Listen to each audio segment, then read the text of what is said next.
All right, next up is Pete Aphrodite Shungu.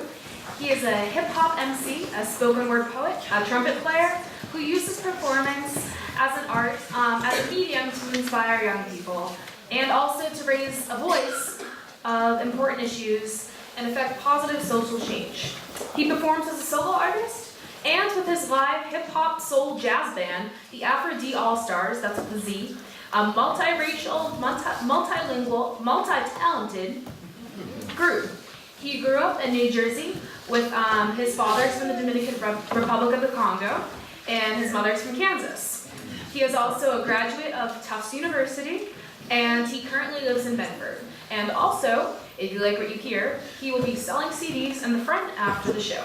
And he will be accompanied with Tanya Richardson, who is from the Worcester area, and she is a songstress and songwriter, and she's been involved in music most of her life. Some of her projects include singing in various a cappella groups to her own solo album work in the R&B genre.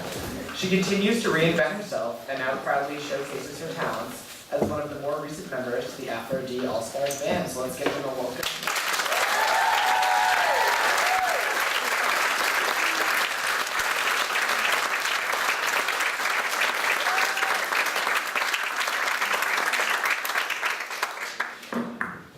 So thank you, Emily and Jack, for the wonderful introduction. I did want to make one quick clarification. My father's from the Democratic Republic of Congo. I was like, that sounds like a really cool country, the Dominican Republic of Congo.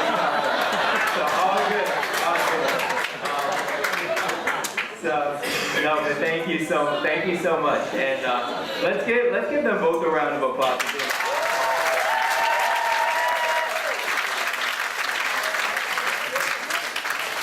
Being awesome hosts tonight. All right, so without further ado, I'm gonna jump right into my first piece. When I was like 10, I would have never ever said the F word or the S word or the B word. Now see, I was that shy little nice kid, more concerned with getting good grades or winning in kickball at recess than putting other people down and shouting out the most explicit, offensive words I could think of. You know, the words that little kids use to put down other little kids. But when I got older, I began to adopt those four-letter words into my vocabulary. I began to use the F word and the S word. I began to realize that those words were strong words that could be used to express my growing frustration with racism, sexism, heterosexism, every other ism, the media, the world. I began to say things like, that's bull S word. And on the real, there's a lot of bull S word out there, but even as I began to adopt these four-letter words into my vocabulary, one five-letter word remained absent from my speech. The B word.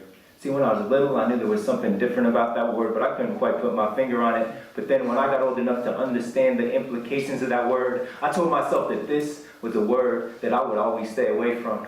But I hear brothers throwing around that word like it's nothing. I hear cats say, oh, you know, I'm only referring to a certain type of woman when I use that word. But if a white person got up in their face using the N-word and said, I'm only using it to refer to a certain type of black person, I don't think that would be cool. At least I hope it wouldn't be cool. So why is it cool for men to use the B word to women and not care if it's cool with them?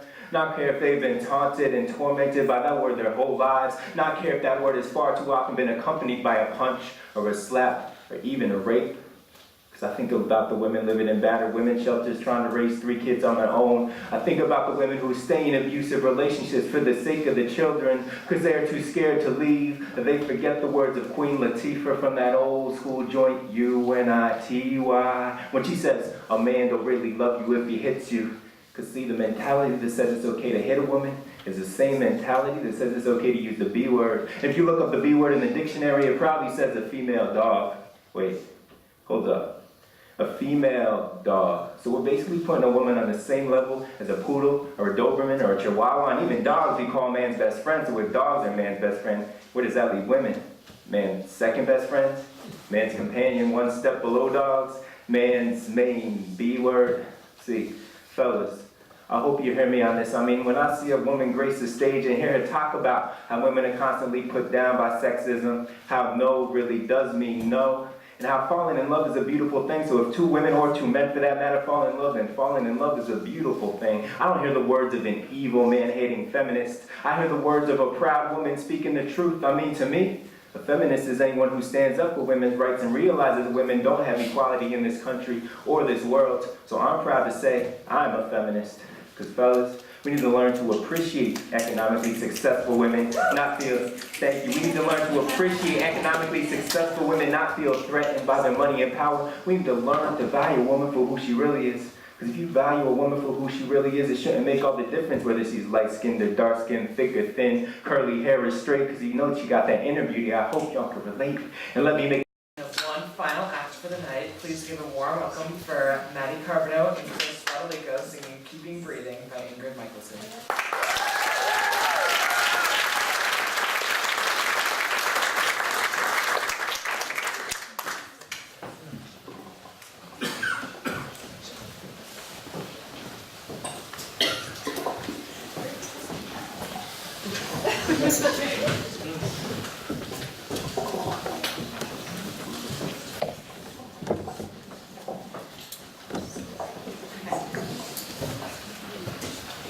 So I told you, a lot of really amazing people.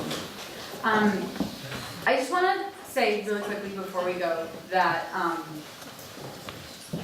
when I was in high school, middle school, there was no MAAV where I was.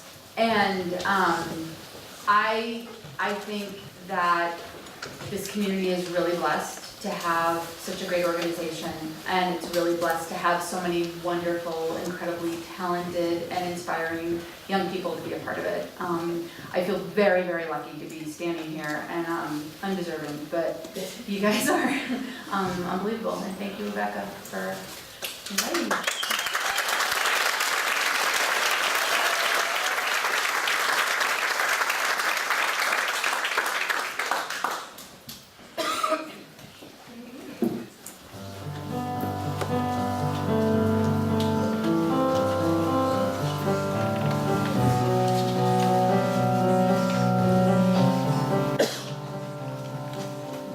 Storm is coming.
both of you, fantastic, amazing, really lovely voices. Let's have another hand.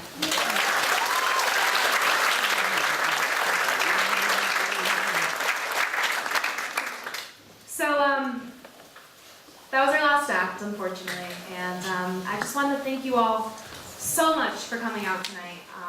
Working with Leanne and Miss Mooney and all other members of MAAV has been such an honor, a great moment of my senior year to help coordinate this coffee house. I knew that when Lila did this last year, I definitely wanted to be part of it, a big part of it this year, and it was an honor, it truly was. So. I just really hope everyone is as deeply moved as I am, and I'm just really inspired just looking out here. I think we really all can make a difference, and tonight really showed it, so I just really hope to continue on, and everyone, every little thing we do, we can just help to make the world a better place, so let's give all of ourselves a round of applause.